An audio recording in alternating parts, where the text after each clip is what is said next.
The Terror Anthology series delivered two mind-blowing seasons of storytelling that combined real-world characters and events with a mysterious and terrifying supernatural element. Here's a breakdown of the entire story of The Terror in 13 minutes. Season 1. It's 1845 and two British naval ships have set sail with big dreams. HMS Erebus and HMS Terror carried 129 men on a mission to find the Northwest Passage through the Arctic. Sir John Franklin led this expedition, but 16 months later, everything went wrong. Young David Young, just a ship's boy, falls deathly ill. Before dying, he sees a vision of a Netsilik man and screams to Surgeon Harry Goodsir that he wants us to run. Crew member Cornelius Hickey steals a ring from Young's corpse. Please remember this detail as it'll become important later. Trouble starts fast. The Erebus propeller gets caught on ice, forcing Seaman William Orrin over the side where he drowns. Captain Francis Crozier warns Franklin they should consolidate resources and wait out winter, but Franklin refuses. Both ships become trapped in ice. Back in England, Franklin had pressured his niece, Sophia Craycroft, to reject Crozier's marriage proposals because of his Irish heritage. This rejection haunts Crozier throughout the expedition. 8 months later, two search parties head out. Commander Graham Gore's team discovers a message cairn, but while searching for another, something overturns their sledge boat. Marine David Bryant shoots what he thinks is a polar bear, but hits a Netsilik shaman instead.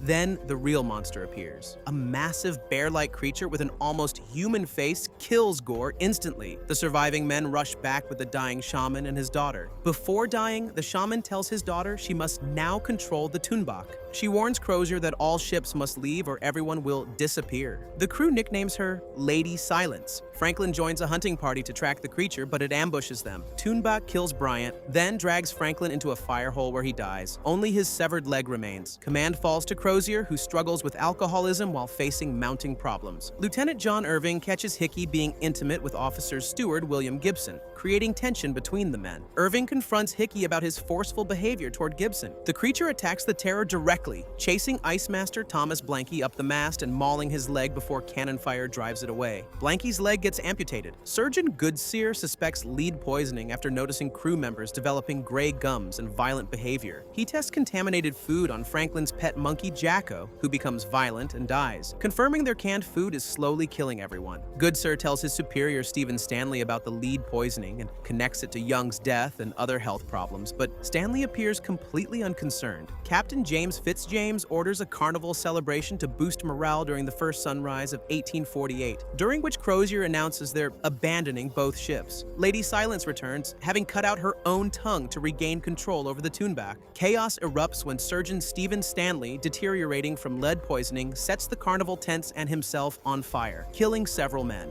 During the fire, Hickey accidentally kills the Terror's assistant surgeon while cutting an escape opening. Most crew members abandon ship, leaving a few men behind on the Terror in case the ice thaws so they can sail back to land. 18 miles out, they discover Lieutenant James Fairholme's entire search party dead, killed by the Tunbach. Crozier conceals both Fairholme's fate and the lead poisoning from most of the crew. When Seaman John Morphin, suffering from lead poisoning agony, seizes a rifle, Marine Solomon Tozer shoots him dead. Lieutenant Irving trades peacefully with Netsilik people for seal meat, but Hickey murders both Irving and Petty Officer Thomas Farr, then blames the Netsilik for their deaths. In a shocking turn of events, Hickey isn't who he claims to be. He murdered the real Cornelius Hickey before the voyage and assumed his identity. Lieutenant George Hodgson believes Hickey's lies and leads men to kill an innocent Netsilik family in revenge. When Crozier discovers seal meat in Irving's stomach during autopsy, he realizes that Netsilik had actually helped Irving. Crozier orders Hickey executed for his crimes. During the hanging, the enraged Tunbach attacks the camp. Hickey escapes with followers and supplies, kidnapping Surgeon Goodsir. Captain Fitzjames wounds the creature with a Congreve rocket, while escaping Marine Tozer witnesses something horrifying: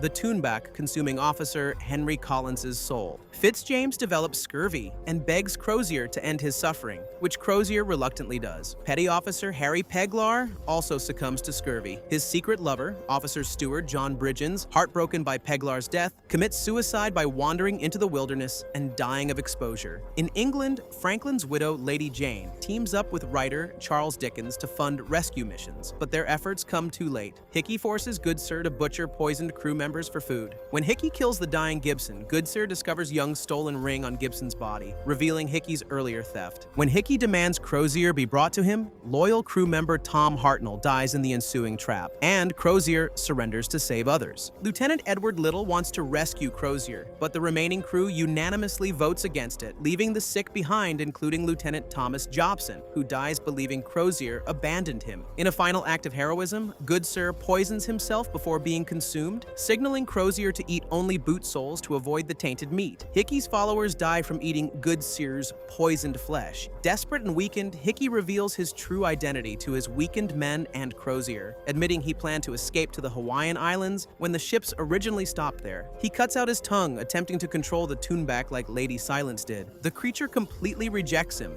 devours Hickey and his remaining men, then chokes to death on Hickey's corpse. Lady Silence finds the barely alive Crozier and nurses him back to health. They discover Little's remaining group has resorted to cannibalism before dying. Little murmurs close to Crozier as he dies, referencing Crozier's earlier belief that close is worse than nothing. Ice Master Blanky, facing gangrene, had earlier covered himself in forks and walked away to lure the creature from the group, accidentally discovering the Northwest Passage before the Toonback arrived and killed him. 2 years later, when rescue ships finally arrive, Crozier has fully integrated with the Netsilik people. Lady Silence, whose real name is Silna, has exiled herself for losing the Toonback. Crozier chooses to remain hidden, instructing a Netsilik man to tell the rescuers that no passage exists and all expedition members died. Every single crew member from both ships perished in this Arctic nightmare, but the passage was found. Season 2. Fast forward to 1941, where a completely different kind of terror awaits on American soil. Terminal Island becomes home to Japanese-American families living peaceful lives until everything changes overnight. Chester Nakayama, a young man caught between two worlds, faces an impossible choice when his Mexican girlfriend Luz reveals she's carrying his child. December 7th shatters their dreams completely. Pearl Harbor gets bombed, and suddenly every person of Japanese ancestry becomes an enemy in their own country. FBI agents storm through neighborhoods, arresting men like Chester's father without warning or explanation. Chester watches helplessly as evacuation orders force entire families from their homes. Terminal Island residents must pack their lives into suitcases, heading toward internment camps scattered across America's desert landscapes. Love refuses to die easily, though. Luce makes a heart-wrenching decision after Chester gets arrested. She tells FBI agents about her pregnancy, choosing to follow him into the camps rather than stay behind safely. Camp life brings new horrors beyond barbed wire and guard towers. Strange deaths begin plaguing the internees. Bodies turn up with no clear explanation, spreading fear through already terrified families. Chester's family tries adapting to this nightmare, but whispers grow louder about supernatural forces at work. Bakemono, that's what some residents call it. Furuya, one of the camp's men, gets arrested after violently attacking someone. He tells Chester something chilling before his death. "I wasn't in control. Something possessed me."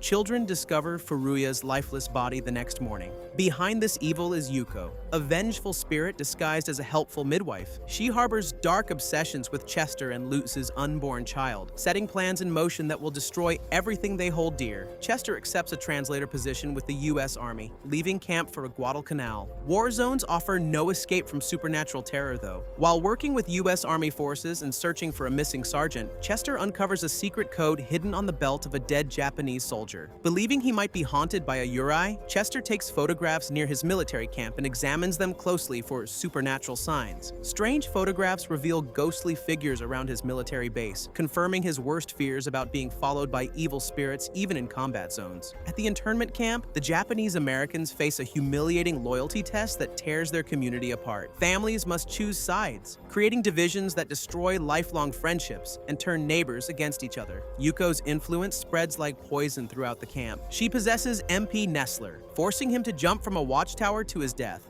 Major Bowen believes Nestler was drunk from contraband's sake and orders a harsh crackdown throughout the entire camp, punishing innocent families for something they never did. Tragedy strikes when Luz goes into premature labor. Asako takes Luz to see Dr. Kitamura after she begins having complications, which leads Yuko to possess Nurse Hasegawa so she can get closer to the birth. Dr. Kitamura and the possessed Nurse Hasegawa assist with the birth, but Yuko's presence makes everything more dangerous. After hours of extremely difficult labor that nearly kills Luz, both twins are born completely stillborn. Grief and heartbreak consume Luz entirely. Chester returns home from the war expecting to meet his children, only to find devastating loss and emptiness waiting instead. Someone he was desperately searching for is now gone forever, leaving him broken and lost. The internment camp divides even further as mandatory loyalty tests force families to choose between their Japanese heritage and their American survival. These tests create impossible situations where parents must denounce their ancestry to prove their patriotism, while children watch their families torn apart by government suspicion. Henry and Asako Nakayama face the most impossible choices as parents trying to protect their family. Their son Chester searches desperately for answers about the supernatural forces destroying their lives, while their community tears itself apart from within. The Nakayama family reaches their breaking point as they're completely torn apart by grief, supernatural terror, and the impossible pressures of camp life.